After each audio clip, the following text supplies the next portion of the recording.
Do you know, I'd love to go to the National Memorial Arboretum. So difficult words to say, but I'd love to go and see it, especially at the moment. I think it'd be very, very poignant. Yeah, just tranquil, peaceful, thoughtful place, you know, to remember and reflect. Yeah, that's what it's all about, and that's why we wear these poppies. Well, absolutely. 8:45. Joining us to go through some of the day's headlines right now, broadcaster Andrew Eborn and philosopher Piers Ben. And a very good morning. And good morning again. Back.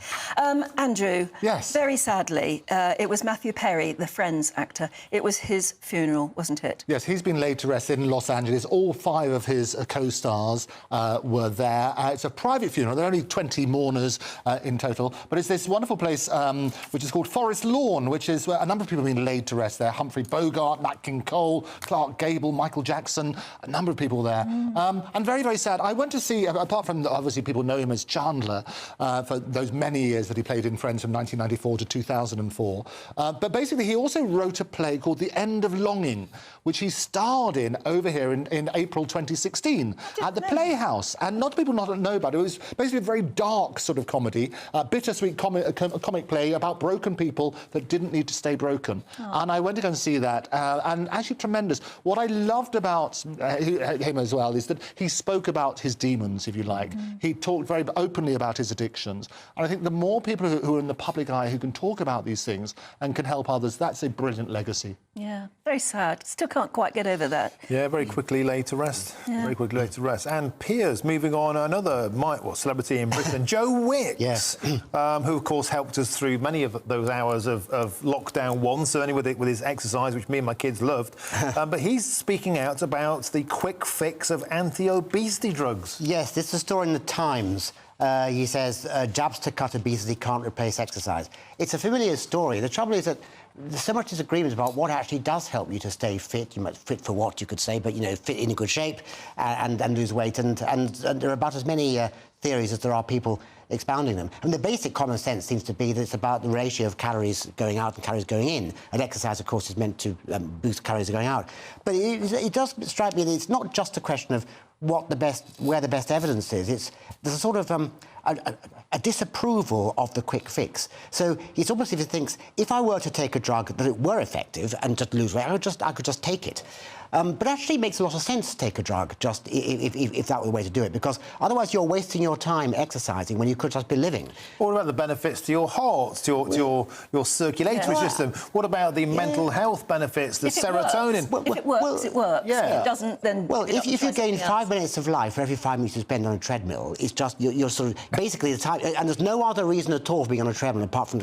You basically might as well not spend the time on a treadmill and have a slightly shorter life, because you're wasting the rest of it on a treadmill. Well, it's changing of lifestyle. That's the key. So these drugs can help you change your lifestyle to make. And you're right. It's input in, and of course output out. It's too easy to be snobbish about this. Exactly. If some of these drugs work for people and actually help them, as you say, lose a bit of weight so they can actually exercise, then don't be snobbish about it. They just don't work. I don't think it's a case of being snobbish. I think, don't forget they were developed for medical purposes, for those who are chronically obese and with thyroid issues, but they since have become a lifestyle choice of those who just want to look trim, maybe for Instagram, the celebrity circuit. Even Jeremy Clarkson was on them. I think the point is, Joe Wicks is saying, a jab isn't a quick fix, and also exercise has lots of subsidiary benefits, including, by the way, mental health. And if you play football like me, badly, just friendship, banter and social circles can't get from a jab. Live your life. I think that's the boring truth. He's right. I just wish he weren't. Yeah. OK, Andrew. Talking about living your life. When you get to retire, the BBC crisis, it says on the Daily Telegraph, over 1.7 billion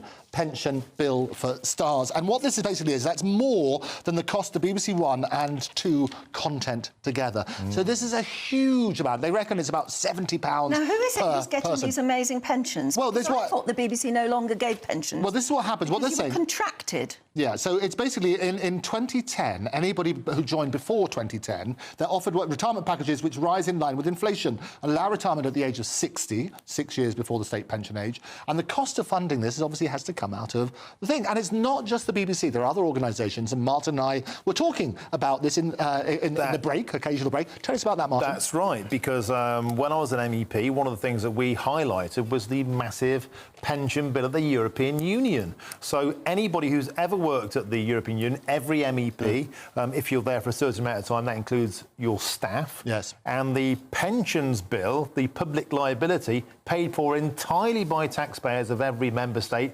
is the single biggest expense of the entire European Union forever. Yeah, and it's getting bigger and bigger. Years you were an MP, you had a pension. I didn't, because we were in there for 5 minutes. We were basically turkeys voting for Christmas. Yeah. We wanted to lose our jobs, so that wasn't applicable to us. But if you do a 5-year term, that's one vote in, you get, I think it's like half of your salary for life at age 63. Exactly. If you do 3 terms, you get it forever. Basically a full life pension. So most MEPs then are part of the club, and they keep, this is great, I'll keep voting in, I'll make sure I stay. As a consequence, the public liability of the European Union is grotesquely massive. And what I love about this show is we all shine more light and less heat. So it's looking at this sort of things. BBC, people want to bash the BBC. That's one issue. Certainly 1.7 billion is huge, but there are other organisations. And when we're talking about that, we need to look at that to make that make sense. Here's a key point, Andrew. The European Union, the pension bill, was paid for by taxpayers. Is this being paid for by licence fee payers, is it? Well, this is what we're saying. It's about 70 quid a licence fee. There we go. Yeah. So we have a huge issue. And the knock-on effect is the cost of programming. So if it's the total output cost for BBC One and BBC Two, but I it's going to have a big thing. People who've worked at the BBC forever, yes. like when I was a very young junior reporter, and frankly, a lot of them are not very good at their job. Name them, but I won't. Don't name But they are still there. Yes. And they're still not very good at their job, particularly, but they managed to hang on in there. Quite right, too. They will retire, or some of them have already retired, at full salaries. Yes. Yeah. Pensions. Absolutely. Can you imagine retiring on full salary? These days, nobody does. And it's extraordinary, isn't it? Because you've got to work out who's going to pay for it. People are living longer, and the next generation are the ones who are going to have to pay for this sort of stuff. That's what we need to do. Let's look into 100. And AI is going to help with all that stuff. Before we start having a pop at Gary Lineker, I know it doesn't take much of you out there. He isn't a BBC employee. He is a contractor who works. Is that this right? is his whole company. I don't know, because of the IR37 or whatever they call it. That's right. He might get it. A lot of TV companies now, including the BBC, I think, insist on making you a member of staff because you're not allowed to be contracted if your main money is from one employer, something like that. Yeah. So it may well... Surely we're not paying for a Gary Lineker pension. But even if we are, that's what it is. So it's about... And somebody got in the interest of balance is talking out... It's commercial forces. That's Gary, I've got nothing against you. No, we love Gary. We love Gary. But what we need to do is just shine a spotlight on it. So often these things get swept under the carpet. Well, we certainly have. And I just want to go over that again. So if you did one term as an MEP, you got a half full salary pension. I think it's about that. If I'm wrong, then I'm sure somebody out there will fact-check me. I used to know this a few years ago. It's like for each 5-year term, you get a tranche more as you go on. And I think if you do 3 terms, which is pretty commonplace, then most MEPs do that. Nigel could help unpack. But you were there for 5 minutes. Then you talk to Nigel about it. You get full salary for life, index-linked pension. It's about £113,000 it's a lot. A year. It's huge amount at the moment. We should all have stood as MEPs. Well, let's do that. Too late now. Apart from mugs like me who wanted to get fired. Hey. They wouldn't fire you. Anyhow, Piers, let's move rapidly on. With AI, of course, been in the news, Bletchley Park all week. What's this story about? Social media? This is a more disturbing story, actually. It's about, well, it's in the Times again, page 9. Social media hosts war of fake news and AI images. This, of course, is the problem of deepfake and the use of AI to produce misleading and deceptive information, in this case, in the context of the war in Gaza. We've all known that, photographs can be manipulated, lies can be told. The old adage that the truth's the first casualty in war.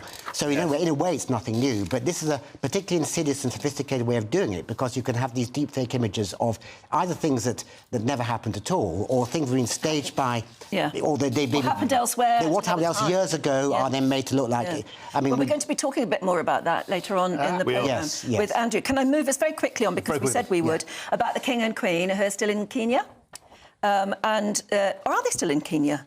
It was last night, yeah. There was torrential rain, but they refused to let torrential rain dampen their mood as they took a fun ride in a tuk-tuk, and there they are. Beautiful. That's glorious, isn't it? I love that. Long to reign over us, they should say. It's got to be good. And on that bombshell, we have to go to the weather. Thank you, Andrew Piers. Wonderful. Thank you. We'll be back.